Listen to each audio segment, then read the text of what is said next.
I was working with Spencer, and his dog, Murphy, was with us because he's the most important employee. Absolutely he is. Employee of the month every month.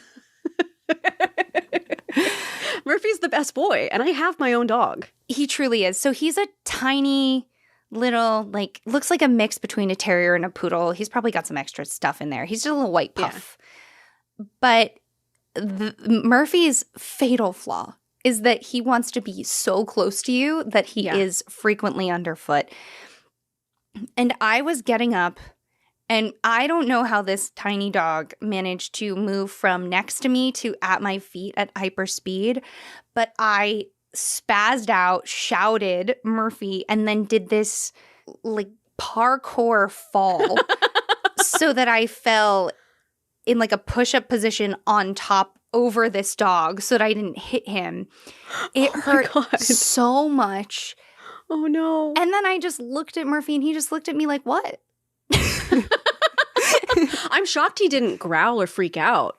Yeah. No, okay. So Tracy knows this because she came out to hang out with us. Murphy growls when he's underfoot, not because he's angry, but because he doesn't want you to step on him.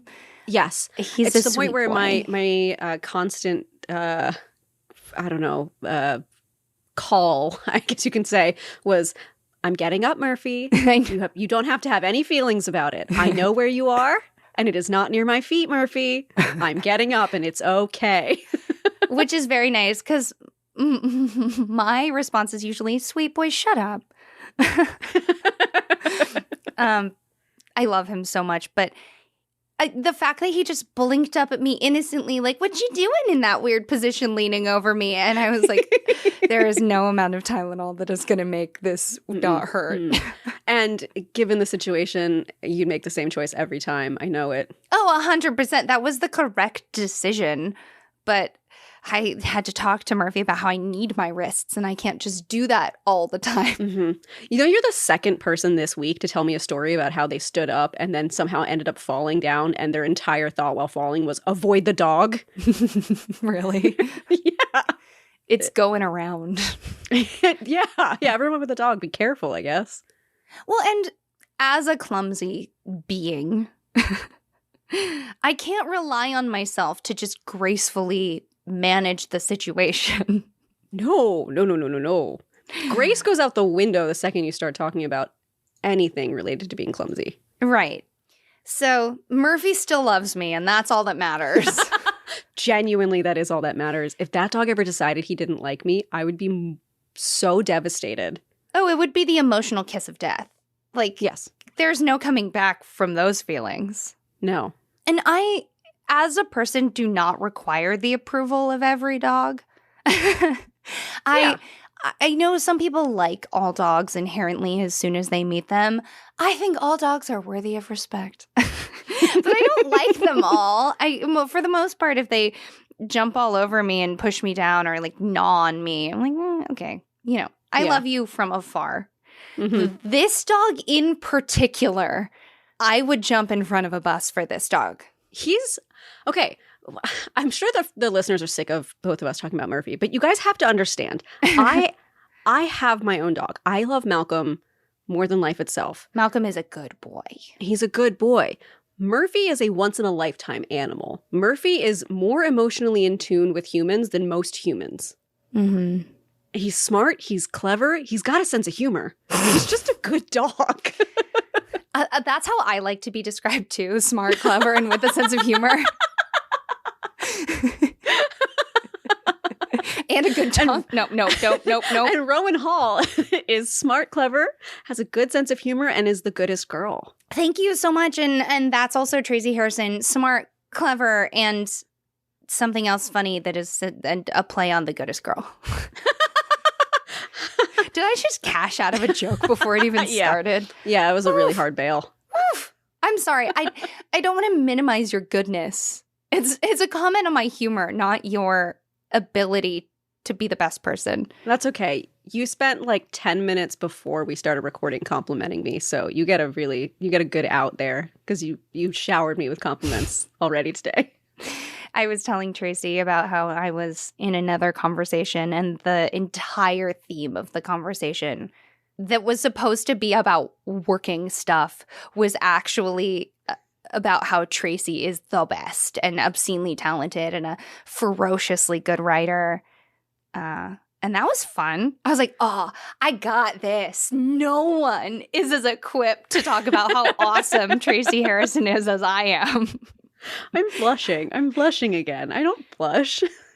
I don't have expertise in a lot of things, but I do have expertise in how awesome you are.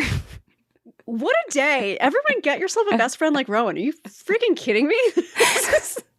This is lovely. And this is Willing and Fable. Ooh, the podcast that brings you original retellings and in-depth research on the history, mystery, and Tracy Harrison that makes the world so fascinating.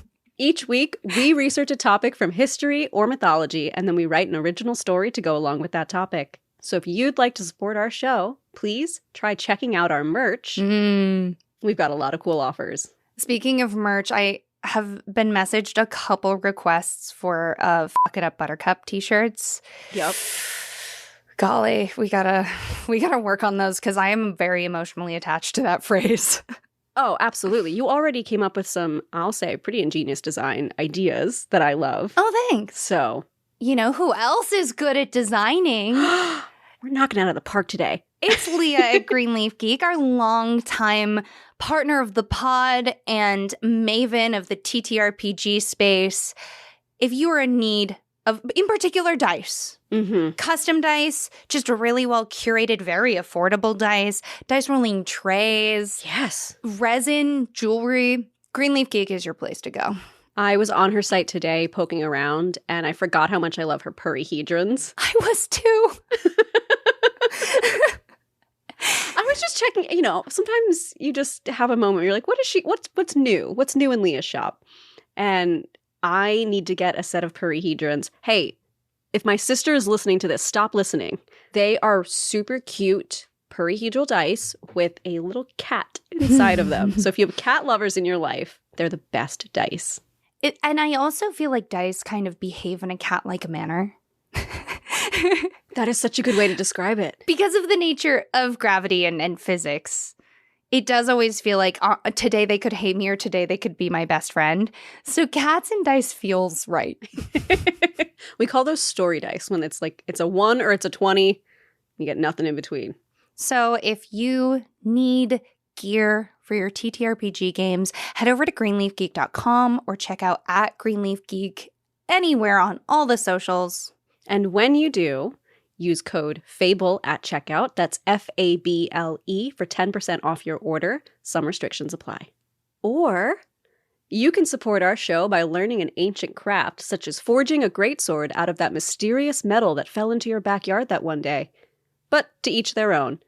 No matter what you do, we're just glad to have you here.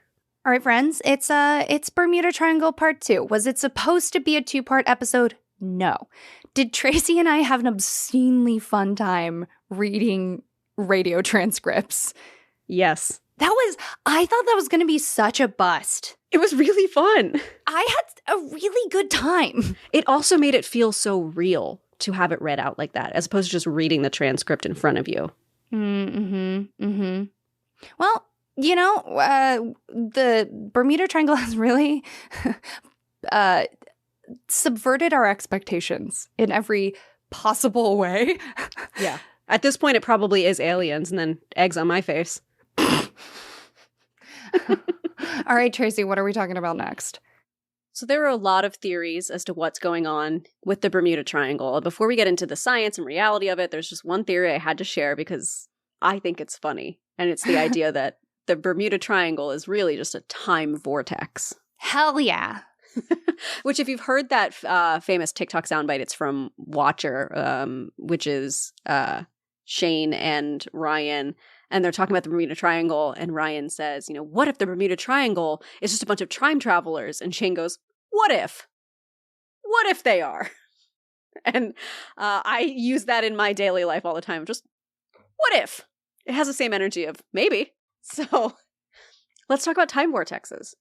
Albert Einstein proposed that the curvature of space could lead to the bending of light, and some theorists suggest that time itself is a fundamental aspect of nature. As such, it may also experience distortion based on location. The Bermuda Triangle is believed to be a location on Earth where the fabric of time is exceptionally thin, allowing travelers to provincially traverse it and emerge in an entirely different temporal dimension. This hypothesis gained credibility in 1970 when a pilot named Brew Gernon Jr., along with his father and friend Chuck Lafayette, was en route to Bimini Island in the Bahamas. During their flight, they encounter a peculiar elliptical cloud formation, which Gernon later dubbed the electronic fog, hovering at an altitude of approximately 500 feet above the ocean. Here is an excerpt of his story. Yes. Quote, "Upon entering the cloud, we witnessed an uncanny spectacle. It became dark and black without rain, and visibility was about 4 or 5 miles. There were no lightning bolts, only extraordinarily bright white flashes that would illuminate the entire surrounding area. The deeper we penetrated, the more intense the flashes became, so we made a 135-degree turn to the left and headed due south out of the cloud. The remarkable thing is that we did not come out of the storm 90 miles away from Miami as we should have. We had traveled through 100 miles of space and 30 minutes of time in a little more than 3 minutes." End quote. Awesome. So Rowan is making the correct face, which is one of disbelief, distrust. What's the word? I'm sorry, am I misunderstanding? He's saying they went 10 extra miles? Like, that seems like a miscalculation, right? Yeah, he's basically saying, essentially, they went way further than should have been possible in the time that they did it. I hesitate almost to say this because it may be misattributed, but like imagine being so confident in your own expertise and perfection and awesomeness. They're like, you can't fathom making an error, and instead the answer must be time travel. Right? Right? To be so confident in yourself. Okay, so I can go on and explain a little bit of what may have happened here. Yeah. Because now it's time for us to debunk the Bermuda Triangle. I know so far everything's been so clearly real and mysterious, but now it's time to bring us back down to reality. It's still my least favorite part. I know. Okay, so according to Boater Exam, quote, "No theory has negated what Bruce saw, but there is a fascinating and detailed analysis explaining the science behind Bruce Gernon's flight. The report attributes his experience being due to a sunspot number of 84, scientists track solar cycles by counting sunspots, and a large solar wind, which created a disturbance of the magnetosphere and energy flux transfer. This occurs when a magnetic portal opens in the Earth's magnetosphere through which high-energy particles flow from the sun directly into the atmosphere. This caused not only his compass to go haywire, but can also account for the warping of the fabric of space he witnessed." End quote. I'm also not totally set on this being a real explanation. I think it's interesting to track, hey, is this an area where there is a high level of radiation from the sun? Because we do know, because of the South Atlantic anomaly, that radiation from the sun can cause technology to malfunction. We see that on the International Space Station. We see it when we have to work about going high up into the atmosphere. Technology can be impacted by this. Do I think that he caused a ripple in space-time? I'm not sure. Are ripples in space-time a thing? Yes, and that's where this gets tricky, because you can take a thing that's real, that sounds like science fiction, which is ripples in space-time. Space is essentially a fabric, so when you bend it, you're bending space and time, the same way if you put a bowling ball in the middle of a bed sheet, it would weigh down in the center. That's what large planetary bodies are doing in space. Do I think that there's scientific evidence to prove that you can fly across our world within our planet's atmosphere and orbit and somehow end up in a different temporal dimension? No, not necessarily. And that's where it loses me. That's my problem with some of these explanations, is they'll take some things that are true and then push it to a point where now you've used enough technical jargon, everyone else thinks it's true too. I hate to be a jerk, but if you're going to claim to have time traveled, 30 minutes? Come on. Right? At least do the damn thing. Like, go a year, go 20, like 30 minutes. Come on, I time travel 30 minutes by accident if I take a nap. That's so true.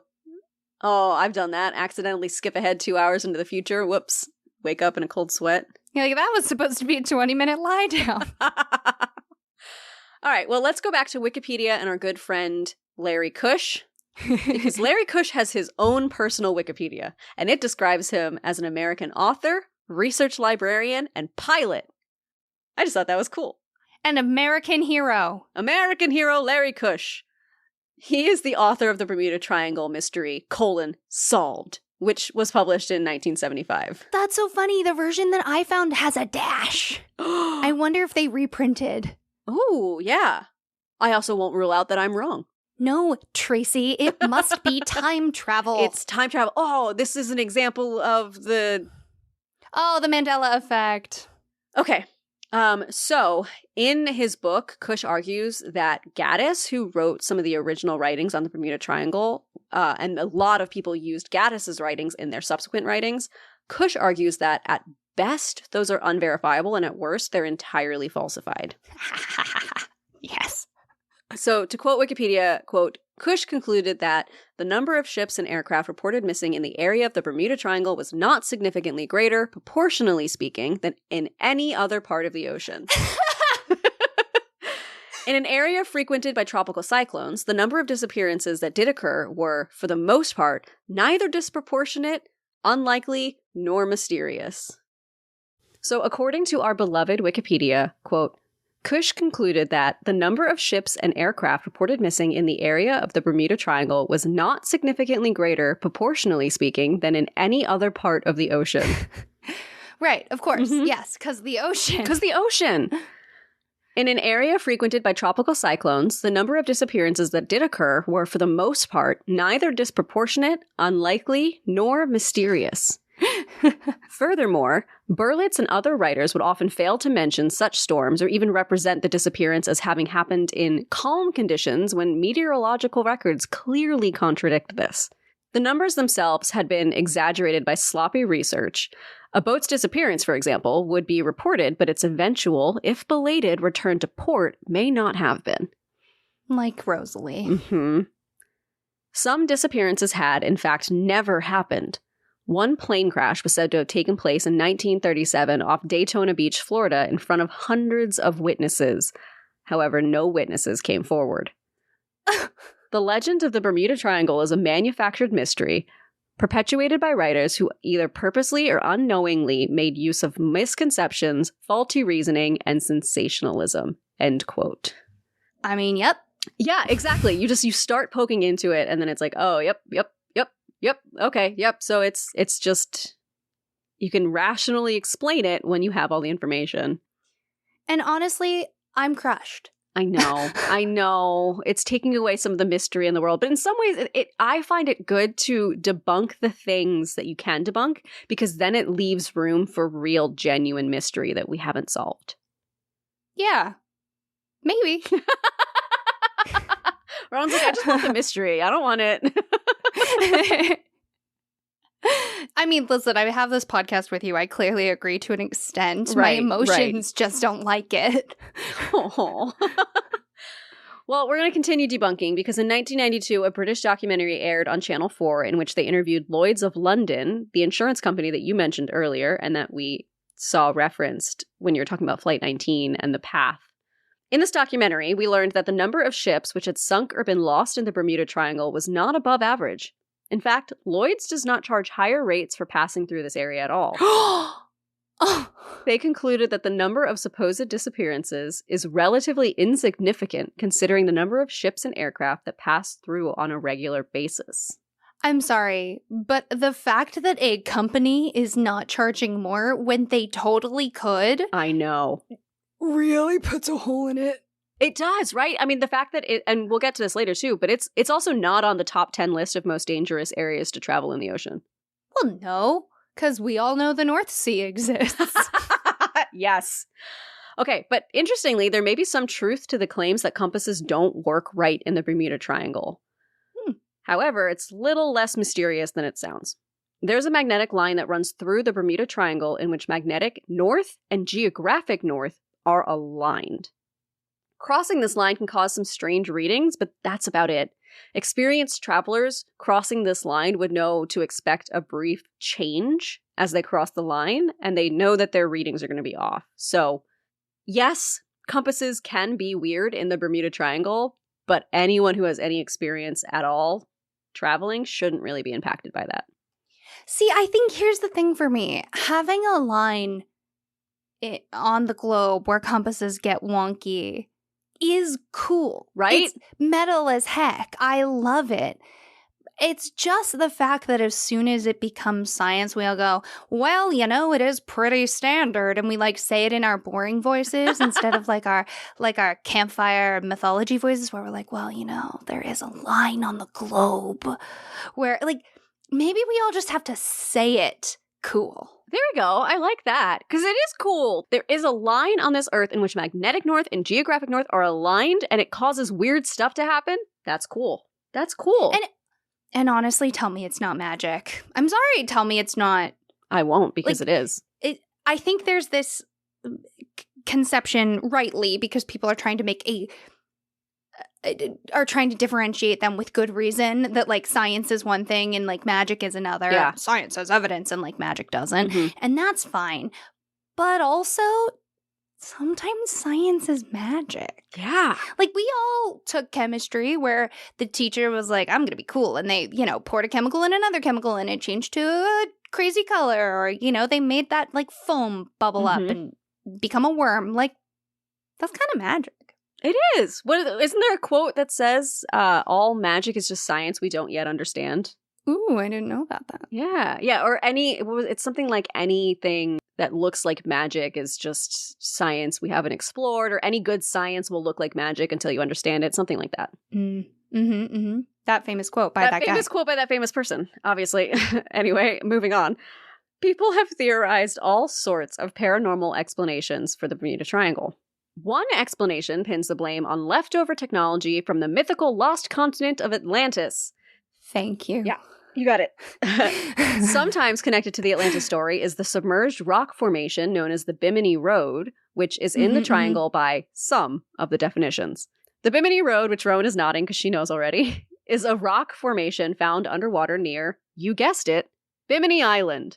While the square stones do look like they form a long underwater road, it's more likely that these are just natural rock formations and not, as some theorize, a road to Atlantis. Because, and say it with me, friends, Atlantis isn't real. I will not. There are many things in this world that we cannot explain, but Atlantis isn't one of them. You can listen to our episode on it to find out more. It's so funny that, like, if someone at a party is talking about Atlantis, it is my absolute favorite thing in the world to roll up and just drop on them how not real it is and how it's just like political satire. And the second we're sitting down for this podcast, I'm like, I will not agree to that. You cannot make me. Yeah. Just being the what is the word? Contrarian. Thank you. Being a contrarian just for the sake of it. Asshole, depending on who you ask. Okay, Rowan, so this one's interesting. Some people hypothesize that there's a parallel universe within the Bermuda Triangle, causing time and space to warp, and it sucks objects around it into a parallel universe, while other people just go with the more tried and true UFO explanation. They believe that the Bermuda Triangle is actually just a landing spot for aliens who live under the ocean. Right. Yeah. So many theories exist to explain the strange phenomena of the Bermuda Triangle, including human error, bad weather, and even the Gulf Stream. But one of the most popular explanations has to do with methane gas. No. Wikipedia explains that the disappearances could have been caused by, quote, large fields of methane hydrates, a form of natural gas on the continental shelves. Laboratory experiments carried out in Australia have proven that bubbles can, indeed, sink a scale model ship by decreasing the density of the water, and any wreckage would be deposited on the ocean floor or rapidly dispersed by the Gulf Stream. It has been theorized that periodic methane eruptions, sometimes called mud volcanoes, may produce regions of frothy water that are no longer capable of providing adequate buoyancy for ships. If this were the case, such an area forming around a ship could cause it to sink very rapidly and without warning, end quote. However, some scientists believe that no large release of gas hydrates have occurred in the Bermuda Triangle for the past 15,000 years. 15,000? Yeah, 15,000 years. There's debate. But how scary is it to think that your water can just suddenly stop holding you? Yeah, losing buoyancy is really, really cool. It is so much less cool when you call it ocean flatulence. Yeah, don't call this ocean farts. It's eating ships. Yeah, it immediately plummets by like a good 75% less cool. Yeah. All right. Rowan is anti-ocean fart. I'm pro methane bubble, though. I am too. I thought this was such a cool explanation. I had to include it. Words matter. Yes. So all in all, while I think the Bermuda Triangle is a really fun tale that we tell each other about a really spooky area and an even spookier ocean, I think it's just that. It's a tale. There's no scientific evidence or research to support any ideas of mysterious occurrences in this part of the world. In fact, as I mentioned earlier, the Bermuda Triangle isn't even in the top 10 most dangerous shipping routes in the world. It's just one of those topics where I was really certain the more I dig into it, the more there would be to find. But it turned out to be pretty explainable, which, while maybe disappointing on the mystery front, was actually really fun from a research front to get the answers to some of these questions that appeared while I was looking into them. Maybe. All right, but Rowan took on the challenge of writing this week, so I'm going to hand it back over to you. There is a discussion Tracy and I had that I will relay after my story because it was kind of funny. But a quick content warning. This one's talking about chronic illness and suicide. It's not directly referenced, but, you know, take care of yourself. Okay. Let's go. I'd ask them, elation or agony? Humans want so badly to avoid suffering, they'll say over and over again, I do not want to struggle. Why is every day a fight? I want to be happy. No, you don't. Perpetual happiness is boring at best and criminal at worst. This is so obvious that even the most mundane among them will say, if the world were perfect, nothing would be perfect because there would be nothing to define imperfection. It's like Eve and the apple. Her God says, you shall not eat of the fruit of the tree that is in the midst of the garden, neither shall you touch it lest you die. But what is death to a child of Eden? She ate, and then she knew she was naked. Imagine being gorgeous and naked and eating fresh food and having sex with your sexy husband and running around paradise and never doing taxes or sitting in traffic or sweeping dust or stubbing your toe or breaking a bone or having an infection or going hungry or fearing a gun or losing your mind or watching your true love die, and you don't even know how good you have it because you don't know that there's anything else to have. People do not want lives of elation. They want lives where the bad is not too bad and the good is as good as it gets. And the people who have wronged them are always one step lower on the ladder so they can look down their noses at dinner and say, well, our life isn't perfect, but at least it's better than theirs. I made paradise as a symbol of fear for those worry-filled devotees.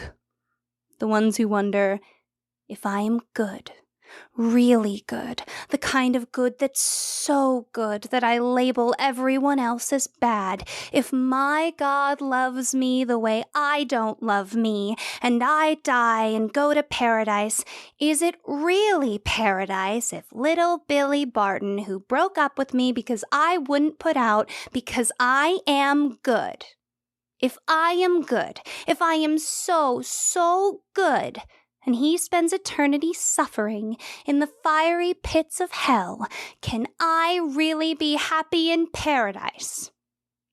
Well, honey, the irony is that guy has to suffer for paradise to be good for you, but boy, oh boy, isn't that a beautiful fear that will follow you through your whole miserable life. I love it when they spend their entire lives wanting the little symbol I invented to enact their misery. It keeps things fun. I built all kinds of symbols in their world. Some humans think symbols are only letters and numbers and all their little shapes and signs, but many understand the reality of the situation. A symbol is one thing that represents another. Paradise is a grand, other, perfect place that is aspirational. It means that all someone's life can be added up and that the goodness will amount to a reward. Nah. Symbols are tools. They're brilliant, beautiful tools of communication and fear. Paradise says, what if you're bad? What if? I made darkness, and they say, what if there's a monster out there? I made monsters, like my Kraken or my Wars, and they say, what if it gets me? And sometimes I do let it get them. And it's scary. It's very, very scary. But they don't understand that. And they love to be afraid. They love to suffer. But only a little bit. Please, I only want to be a little hungry, a little sick. I don't want to starve. I don't want to die. Those are the humans who've never experienced anything chronic. When something is chronic, it is persistent. It occurs over and over and over again for a long, long time. There is chronic pain, chronic illness, chronic overcrowding, chronic loneliness, chronic poverty, chronic debt, chronic stress, chronic anxiety. The thing is, when something is chronic, it means it isn't bad enough yet. No one has alighted upon a solution, or worse, no one has decided that the situation is bad enough to warrant the need for a change. Choose one: ache or agony. If you gave a human the choice, most would say ache every time, but they ought to ask the duration of the suffering before they answer. You see, within the bounds of their little world, agony usually portends destruction. We might bend the rules and, in a sort of mythological act, extend agony, but that's not the standard, not anymore. Traditionally, the worst pain is the shortest pain. Or the last pain, the stab, the shot, the bite, the impact. But aching can go on forever. For as long as the human lifespan will allow, I can extend an ache. Just a terrible pain that is most terrible because it isn't terrible enough. And there, God forbid, they go to the doctor and the test results come back showing nothing. And the doctor tells them that there isn't any pain at all and they've made it up. And have they considered going for a walk? I think that's my favorite of the ways to invite humans to suffer. So, can I tell you about my favorite symbol? It may be my own personal paradise. There is a place called the Bermuda Triangle, as the humans say. It is a portion of the sea of varying size, depending on who you ask, where bad things happen and people go missing. Some of the humans say it is not real, and to that I would respond, Richard, dear, you said I wasn't real. And yet you were so afraid that you aren't worthy of love, that you stay in a marriage with a woman who is cheating on you. And her behavior does not change, no matter how much you try to tell yourself she's faithful. you can still be affected by things that you don't believe in. I've given myself this triangle as a sort of gift. Here I do what the rules of the mortal world would not traditionally allow. It's like all the fun you've been having down at the South Pole of all places, you sly dog. So, this place began as a sort of net. Occasionally, I would just reach out a hand in the form of a dense fog or radio transmission error, and I trap ships of all sorts in my triangle. By now, I have planes, steamships, and sailing vessels of all kinds all swirling in my doldrums. Now, I know what you're thinking. That I would keep them in perpetual storms, or drown them over and over in a sort of Sisyphean dunk tank. I used to do that. Feed them to my fishes. But that was agony. It was over so quickly. They screamed and shouted and fought for their lives, and then chomp, they were swallowed up by one of the big ones with the tentacles. Then I tried. The storms really tried. The storms, they lasted longer, but their ships are so flimsy. And then they all felt heroic. And the suffering didn't taste the same. So I calmed the winds and the waters. Smooth sailing became too smooth sailing, became no sailing at all. Once they started burning up all the ancient beasts for fuel and flying through the air, I had to come up with more ways to catch them. You know how it is. But eventually, I had my own little soup of suffering. And truly, I say this with as much humility as I can muster, it is a beautiful sight to behold. There are thousands of people floating around my triangle. The water is glass smooth. The fog is thick and complete, and they are shrouded in both light and its lack as they drift around. I do not feed them. They have no energy, but do not starve to death. I offer them no entertainment, no miracle monster, no breath of wind to even rustle their hair. It is all, in every experience, chronic. There is no resistance either. They can sit, stand, swim, speak, and nothing will impede them. The wind is so calm so as to hardly exist. There's hardly a molecule to press against them as they move. Can you imagine perpetual but incomplete suffocation?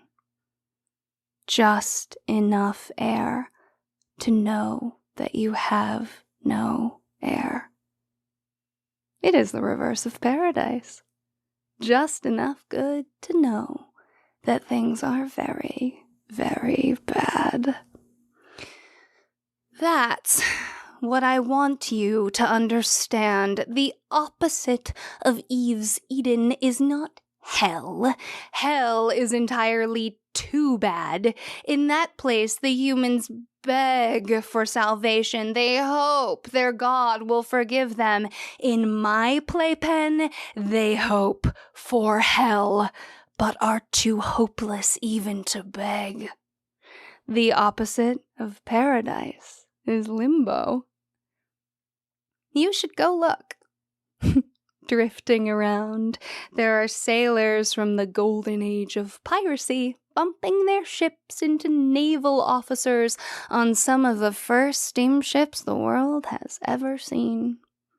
They don't even look up to the soft sounds of their hulls meeting. They don't even attempt to steer. The vessels might as well be empty of sailors.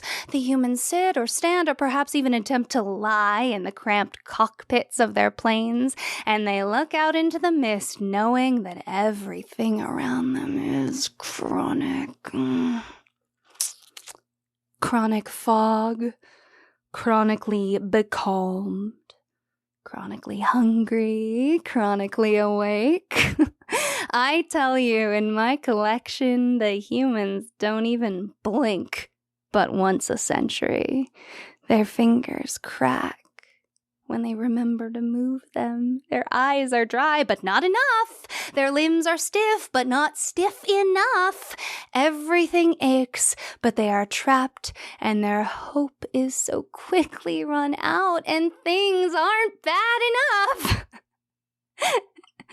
Do you know what happens when a person is beyond hope and prayer? Beyond even thinking or feeling? I don't let them die. And they cannot drown, so don't be silly. Imagine what comes beyond the furthest misery you can imagine, when it is all so terrible that there's no good to judge by, so everything isn't really that bad at all. What comes then? Do you know? Stop playing with your money. Who let you teach them that paper had any value anyway? You're a child. Go see what I've built of these lost souls. You speak to me of heaven, but haven't the sense to build a proper hell. You look upon my Bermuda Triangle and then stop dicking around with apples and snakes. You look like a fool. Okay, I love so much about this piece. The idea that it's a god talking to another god reminds me of the Nana Bulugu episode when we talked about her kind of giving over to the next generation. Yeah. It has that energy, but very almost parental or authoritative in the sense of like, hey, stop messing around, get it together, focus. This is how you do things. The other thing that I really loved that I had to note was the line, just enough air to know that you have no air, just enough good to know that things are very, very bad. It hit so hard and so real.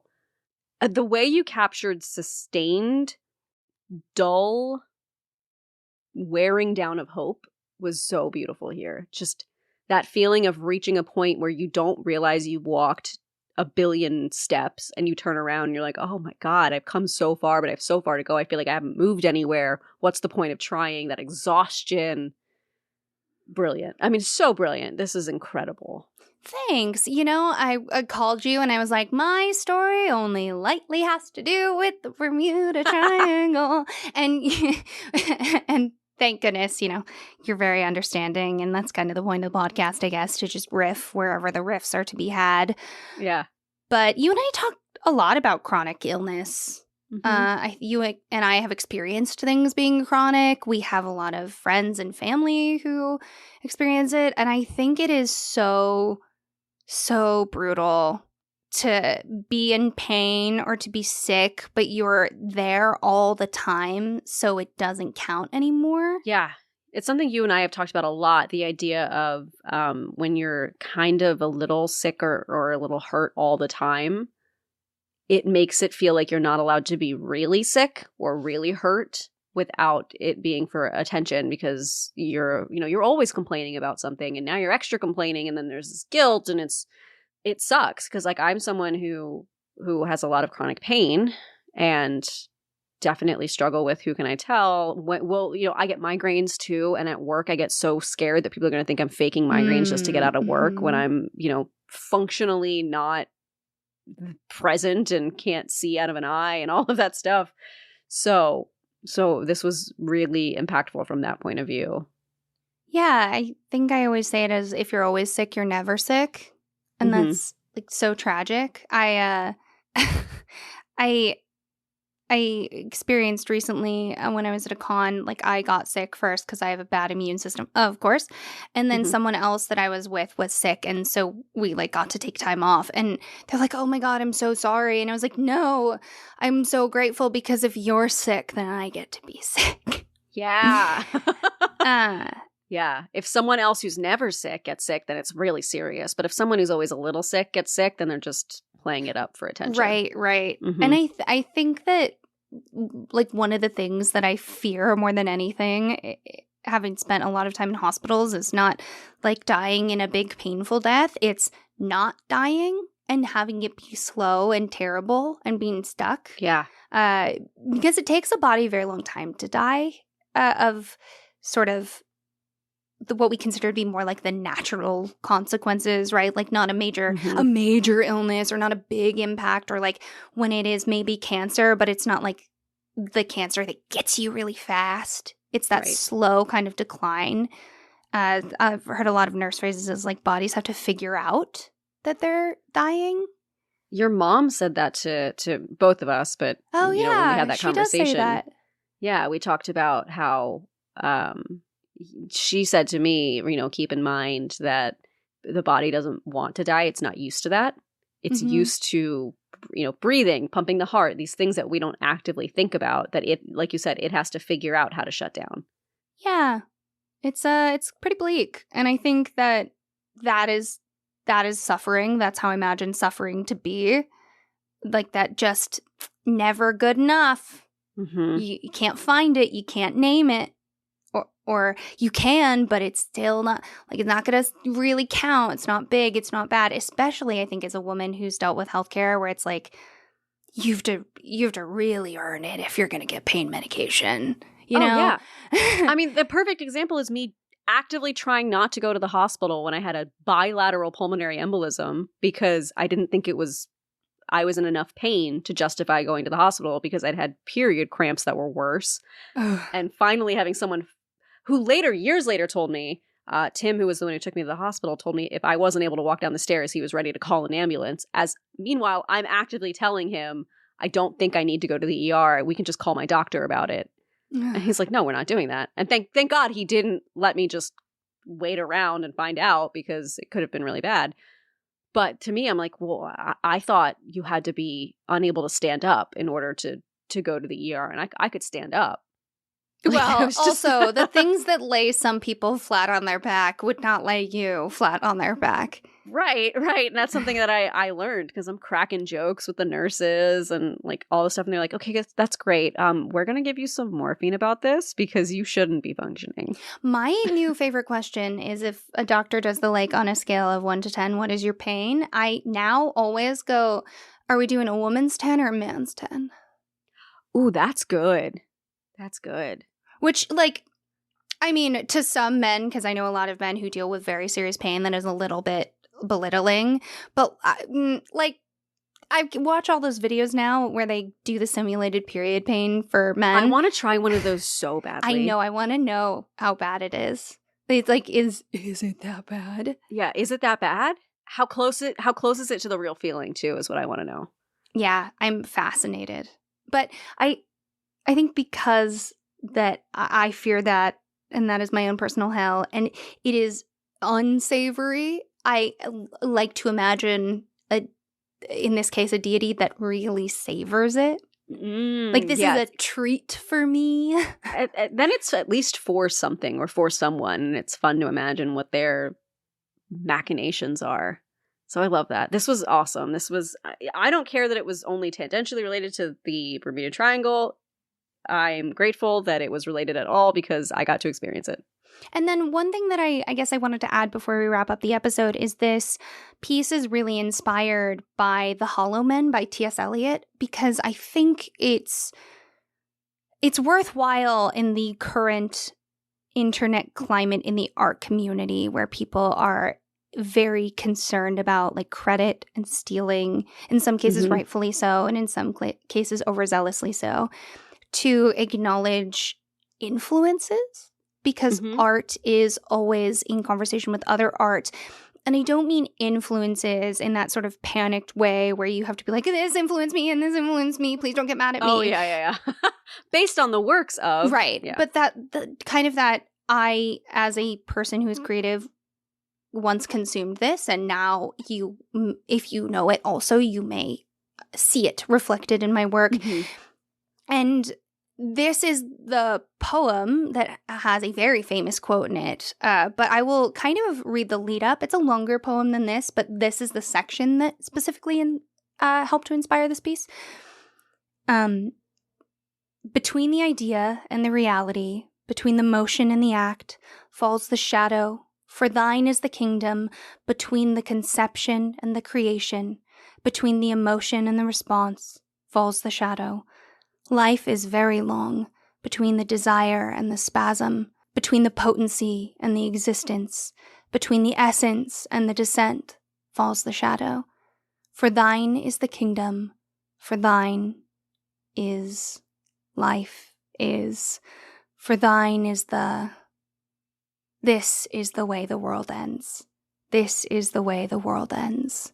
This is the way the world ends. Not with a bang, but with a whimper.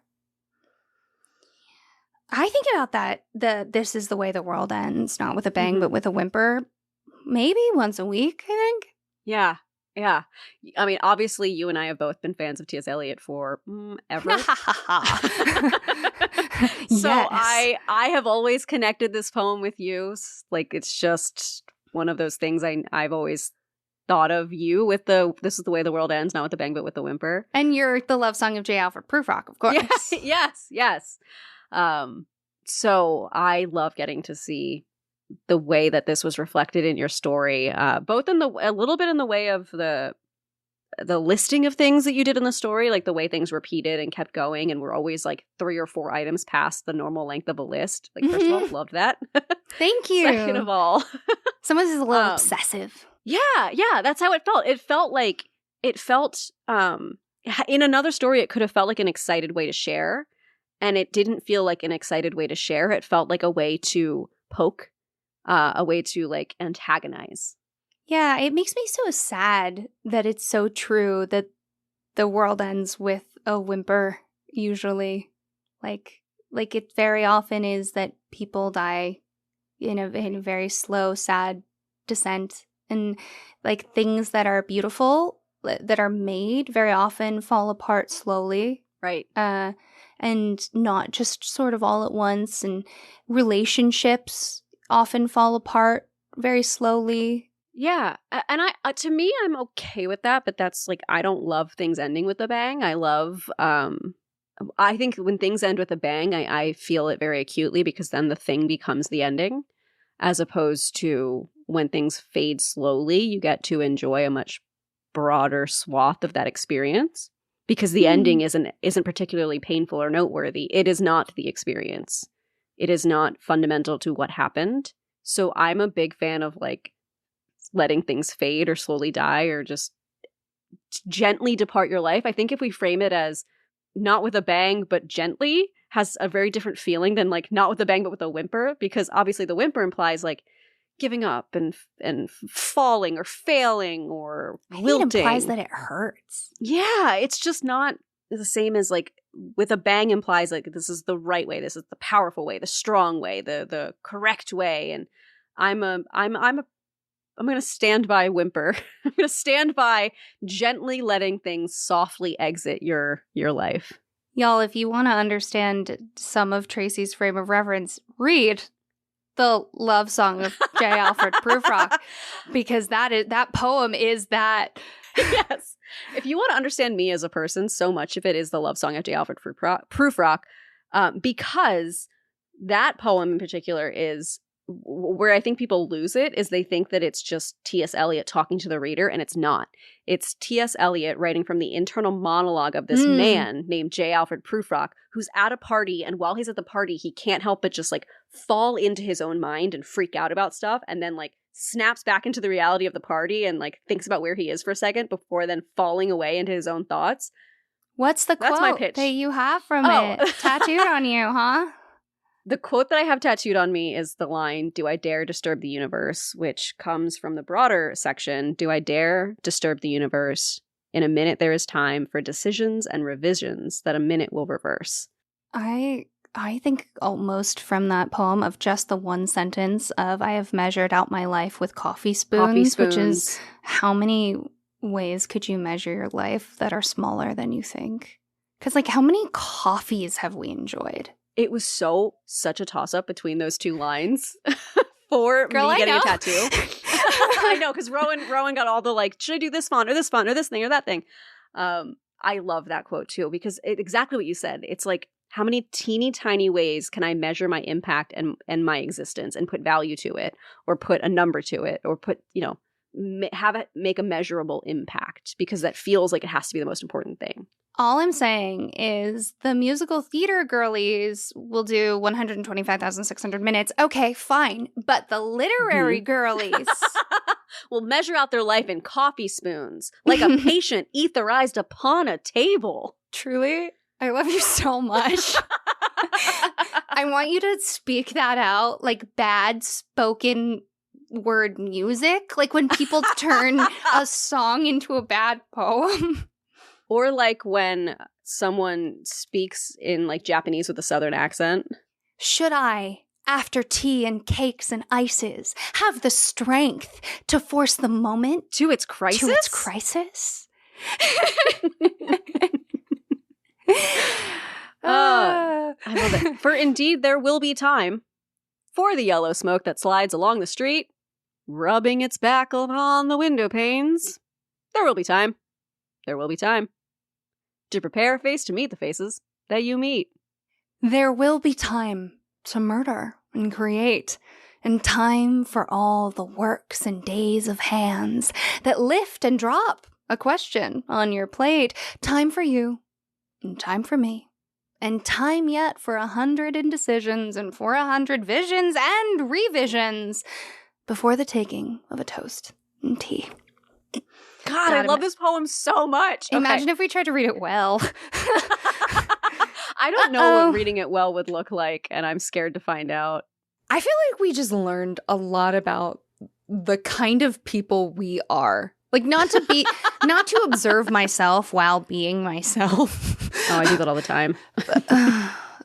Truly the femme experience. But, like, this was supposed to be an episode about the Bermuda Triangle, and we are talking about the love song of J. Alfred Prufrock. Tell me how. If there is anything that sums up both you and I and this podcast, it's starting with the Bermuda Triangle and ending with T.S. Eliot. That is such a T.S. Eliot tattoo girl thing to say. Oh my God. Am I a T.S. Eliot tattoo girly? Tumblr core 2014. Oh my God. What twee? Is that the term for it? Oh God. I don't know. That just felt so reductive. I can't even deal with that. Well, instead of dealing with that, why don't you tell me something good? My something good is it's so basic. I went to this gluten-free or this vegan restaurant in West Hollywood. It's called Pura Vita. I hope I said that right. But they have a lot of gluten-free things. It's all Italian food. So I got to have pasta, which is right away bananas. I got to have ricotta cheese, cashew ricotta, which is also bananas. And then at the end of the meal with the dessert, I got to have Nutella, like vegan Nutella. Oh my God. That sounds so good. I know. And I have a little, you know those take-home like ketchup containers that you get from restaurants that has just a little bit of leftover Nutella. Like the fact that I asked for a to-go container for this amount of Nutella is frankly shameful. The way I am going to eat that on a spoon with no other thing that goes with it. Yeah, it's just a little treat. Oh, and it's in my fridge. And first of all, if you don't like regular Nutella, you don't understand why I'm so excited. And if you are not lactose intolerant, you also don't understand. I could have wept. Oh, that is so like cozy and yummy. That's amazing. I'm so happy for you. Thank you. And I love pasta so much. And I'm hesitant to say this because I don't actually know the correct Italian pronunciation. Trace, maybe you can correct me, but I had cacio e pepe or cacio e pepe. That's my favorite dish. Cacio e pepe. That's my favorite. It's like, it feels like grown-up mac and cheese. It's buttery, it's Parmesan cheesy, and it's peppery. And in my case, because it was dairy-free, I think there was a higher amount of lemon flavor, like lemon zest, because it was honestly making up for the fact that it's not going to give you as much creaminess bang for the buck. Yeah, yeah. Ugh, it was so good. The way I could have become one of those lick the bowl people. I get it. I had my favorite cacio e pepe at this little old lady's restaurant in Italy, and I'm going to be thinking about that pasta every single day of my life until the day that I die. And it's not at a lot of Italian restaurants because someone was telling me who grew up also with an Italian grandparent that it's considered like a home dish. Yeah. It's not usually like a fancy eat out kind of dish. Yeah, it's so simple. It's truly Italian food. Coming from a meat and potatoes family, purely, there's something about Italian food that when it is good, there is not language for how good it is. It just hits different. Yeah. I mean, I grew up on it. It's like my ultimate comfort foods because my mom, when she didn't know what to cook, would just make spaghetti. I was just going to say, I have very specific memories about your mom making so much really good spaghetti for when there were a lot of friends over at your house. Mm-hmm. All right, enough about my food love. Tracy, tell me something good. Mine is also food. Oh, yes. Good. Mine is, there is this place that I found sort of near me. It's like a couple towns over that is the most amazing little cafe, bubble tea, and dessert place where they make the most delicious desserts. And they're not that sweet. So you have this lemon dessert with a crunchy lemon shell with a lemon mousse inside in the shape of a lemon and painted to look like a lemon. I mean, it looks like you're at a French patisserie. And I was talking to the owner because I couldn't get over how delicious the lemon dessert was because it was actually lemony enough. Yes, not fake lemon, real lemon. Yes. And he said they sit there and they squeeze out every single lemon and they put it in every part of the dessert. And the time and care he took in making all of these desserts was incredible. So I am thrilled that I found this place, but it's also very dangerous because it's a really cute cafe I can go work at and then just get slices of delicious, different flavored cakes all day. Are you kidding me? It's heaven. Will you send me pictures next time you go? Oh, absolutely. It's the cutest decor, too, of course. The amount of money that I will shell out for a stupid over-the-top little mocktail or like one custom piece of really good chocolate. Mm-hmm. You know, when you go to the shops and they have you pick out the chocolates to go in the box, but each chocolate is maybe like $3 or $4 because they're, oh, yes, they're a whole thing and they're hand painted often. It's just so fun having a dessert that feels like it was designed to make every bite an experience. Yeah. That's what this place feels like. I mean, they've got cute little chocolate cakes that are shaped like teddy bears. And the mango dessert is painted and shaped like a mango. Like, it's just, it looks like something you'd see on a viral video on TikTok. And then it was just, my sister just found it while looking for dessert places one night. I just found out that a friend of mine has a Meyer lemon tree in her front yard. And I wish I could send you lemons when they're ready to be picked because I know you could do beautiful things with it because she said she'd give me lemons and I'm like, I'm not worthy. I'm just going to squeeze this in water. Hey, as you should, as is your right. That's lemon water is my favorite. Those lemons are so beautiful. It's intimidating. They're so yellow. Yes. And she doesn't do a thing for this tree other than water it occasionally. Like, I'm sure that tree is thriving because of that. It's not being like poked and prodded and all that. I'm looking at myself and my own plants. Do you think we're hungry? I think it's time for us to go get some food, which means it's time for me to thank you all so much for joining us today. And remember that stories grow with the telling. So if you like what we do, tell a friend. Or tell a foe. And we'll see you soon, okay?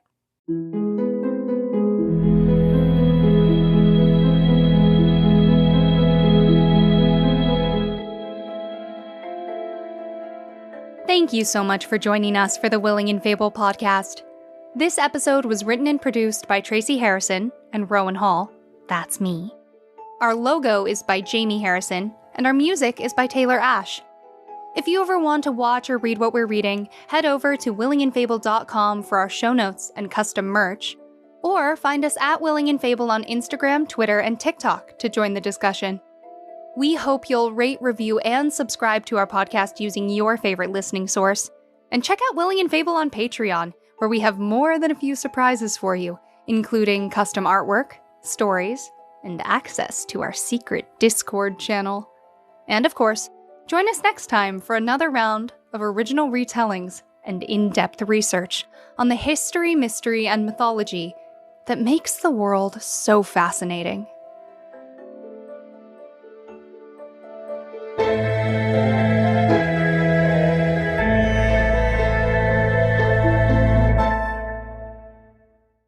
We're going to start with Is this the part where I'm going to shut the and not say anything, or is this not that part?